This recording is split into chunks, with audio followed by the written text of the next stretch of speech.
Hello you guys, this is Jessica from a Diamond and Six YouTube channel, and this is the account that I play on, and today we're going to be going over an introduction to this character here from the horror game Dead by Daylight. This character, this is how I got him dressed, and I got him prestige to level 10. Last time we did a Michaela Reed. Today we're doing this character here. His name is Jonah Vasquez, and he's prestige to level 10. Let's get into reading his bio. Jonah Vasquez saw the truth behind the veil. His gifted mind understood numbers in a way very few could. Sunsets, architecture, a blade of grass. He saw more within them than eyes could glean. He understood the language that explained them, mathematics, complex equations that continuously played out around the universe to determine why and how we exist, structures, patterns, a law of unbroken physics. His gift would have been overlooked had his family's history of poverty continued for another generation, but some patterns aren't meant to deviate from their common course, and Jonah's father strived to be better his family with every muscle he had. What started as a job picking fruit near Fresno, California, eventually led to him owning a small mangrove. It wasn't much, but it was enough to provide Jonah a stable childhood education. Though placed in an advanced classes, there were few signs of Jonah's brilliance to his peers. He was a normal boy with a few close friends, a passion for baseball, and an interest in ancient civilizations. However, when he was alone, his mind turned to numbers, and these, to Jonah, were the most fascinating of all marvels. He devoured into Fibonacci and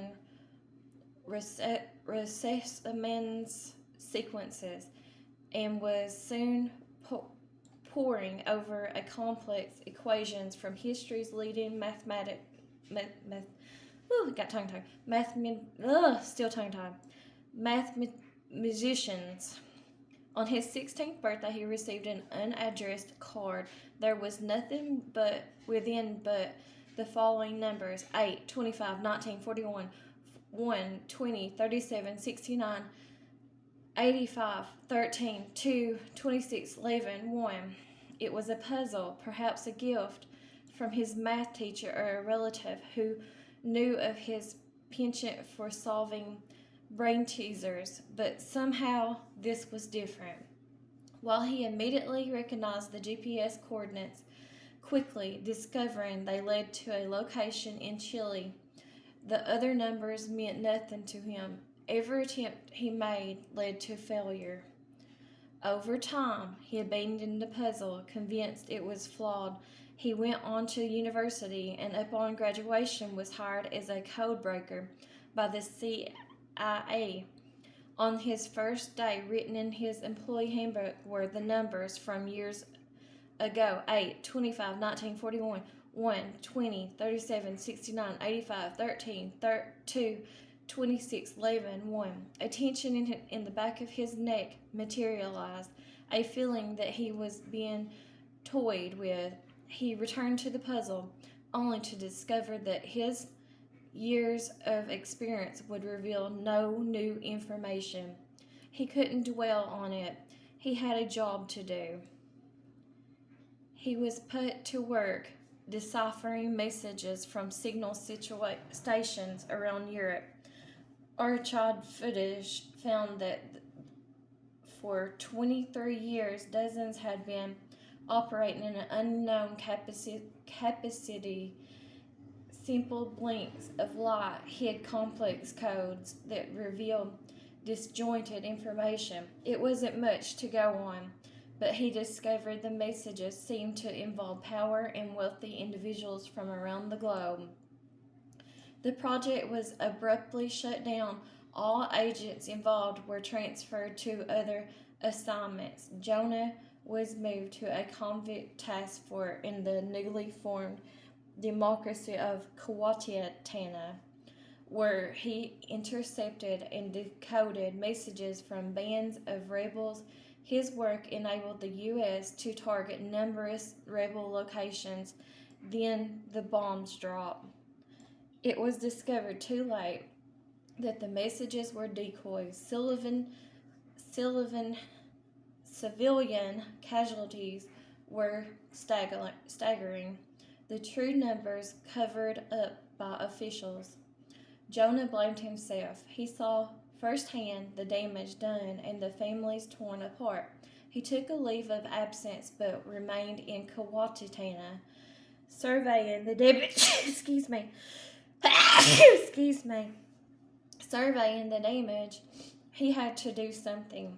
He cashed in his favors with one of the CIA's digital secretary experts and infiltrated the rebellion's computer network.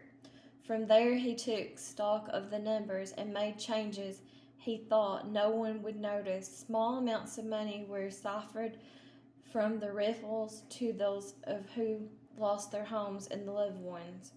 It seemed like a smooth play, undetectable and bloodless, until the day the gunshots rang through his suite.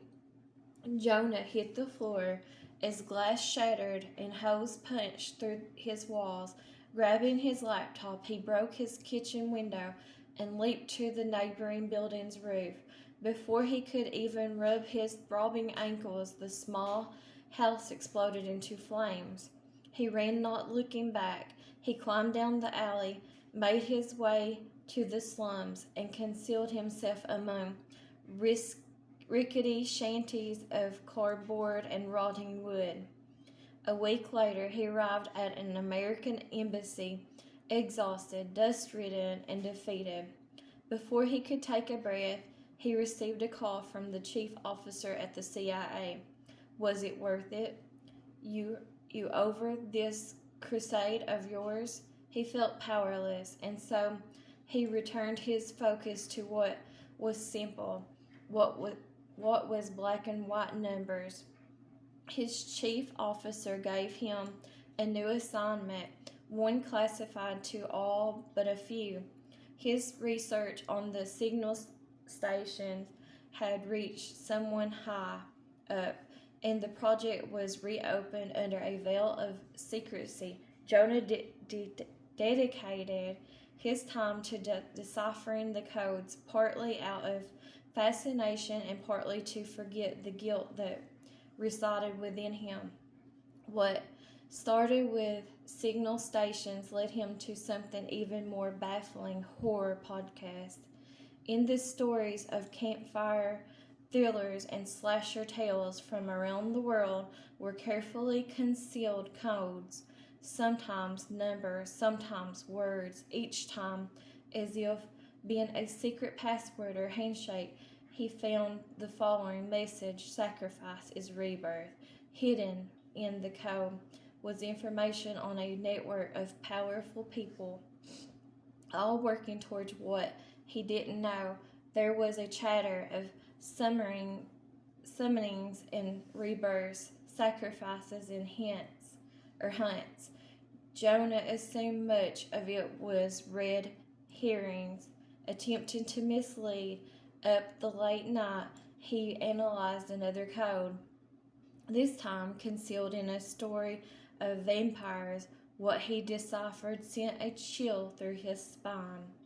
8, 25, 19, 44, 1, 20, 30, 69, 85, 13, 2, 26, 11, 1. The numbers had returned. They haunted him. He saw them when he closed his eyes. They clung to his sleepless mind, begging for attention. He checked the coordinates as he had years ago. It was nothing but a Cheyenne grave or Chilean graveyard. He logged into the CIA database and searched the history of the location. Only one hit came up: a cold case where bodies were found in the area.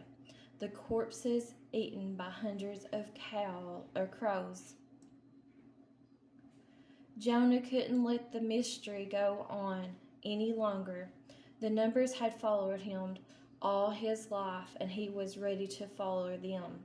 Knowing his chief officer wouldn't approve, he booked a ticket to Chile without anyone's knowledge.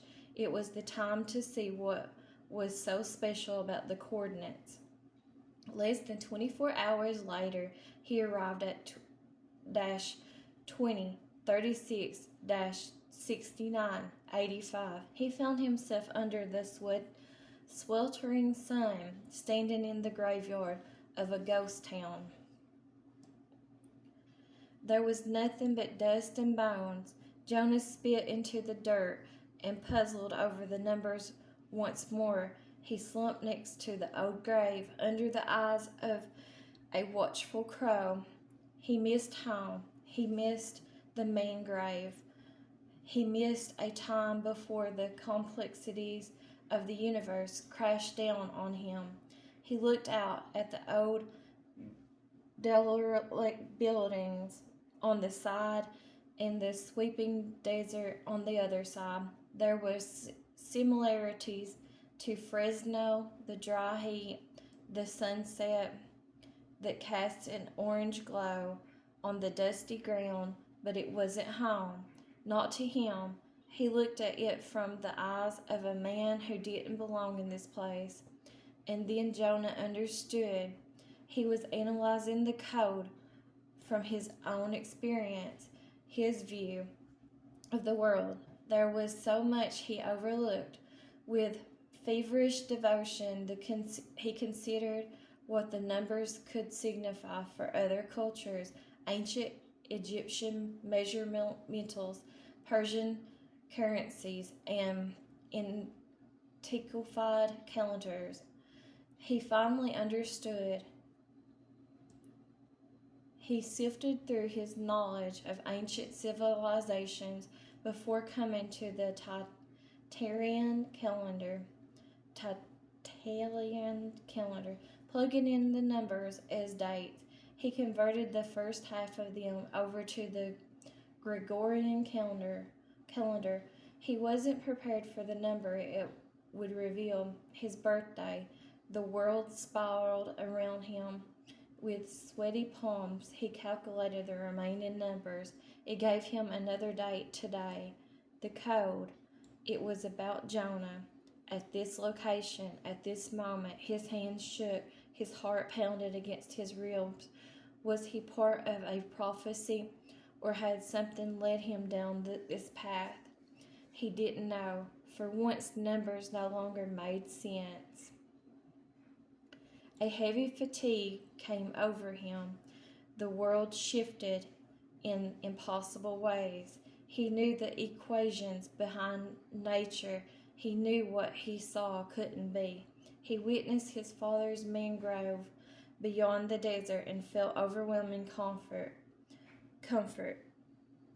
Crows cawed in the distance, and the smell of citrus wafted on the breeze. He considered that he was once more a child, and the numbers nothing but a horrible dream. Trapped in nostalgic thoughts, he didn't notice the dark fog seeping from the grass, swirling its way towards him. Crows flew from the branches, screeching relentlessly, flying in a circle above. It was too late when he realized the scent on the the scent on the breeze was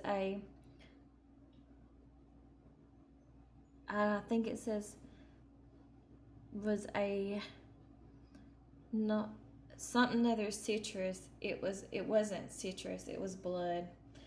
Okay, that's his bio. And here is his perks. His first perk is overcome, and I don't play him a whole lot. I've just got him prestige to level 10, and I don't use a lot of his perks. But here we go. Overcome is one of his perks. You've calculated how much energy you can risk to expand. When you're injured, you retain the movement speed bonus for 2 seconds longer. Overcome causes the exhausted status for 40 seconds. Overcome cannot be used when exhausted. Exhausted prevents survivors from activating exhaustion perks. After careful analytics, we've getting the hell out of here. Jonah Vasquez, that's his quote. Corrective action. You quickly, in the purple, so it's a rare perk. You quickly analyze problems and correct others' work when they make a mistake. You start the trial with 3 tokens and gain a token up to a maximum of 5 for every great skill check. When a survivor fails a normal skill, 1 token is consumed and their failed skill check becomes a good skill check. Additionally, their aurora is revealed to you for 6 seconds. Can't hurt to have another set of eyes on the problem. Jonah Vasquez. His last perk is Boon Exponential. This is the only one that I really use of his perks. It's in the purple, so it's a rare perk. When it seems like your number is up, you consider ways to recalculate the odds. Press and hold the ability button near a dual or hex totem to bless it or create a boon totem. Soft chimes ring out in a 24-meter range. All survivors within the boon totem's range recover 100% faster and can completely recover from the dying state. You can only bless 1 totem at a time. All equipped boon totems are active on your boon totem. It's not our time to die, probably. Jonah Vasquez, that's his quote. This is his clothing that I've either earned or bought with blood iridescent shards for him on this person's account that I play on. So he's got the bloody Jonah Vasquez outfit, brilliant look, classic style, clever style. Jonah Vasquez, that's what he comes with. Smart look. And I don't know, I think you do have to buy him. I'm not really sure. And then here is his loadout. I don't have anything on him, so I'll just put that on him.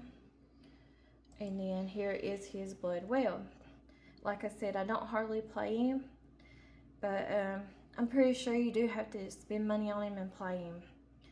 So that is Jonah Vasquez, and that's what he looks like. I appreciate y'all that watch, and I will talk to y'all later. Thank you. Bye-bye.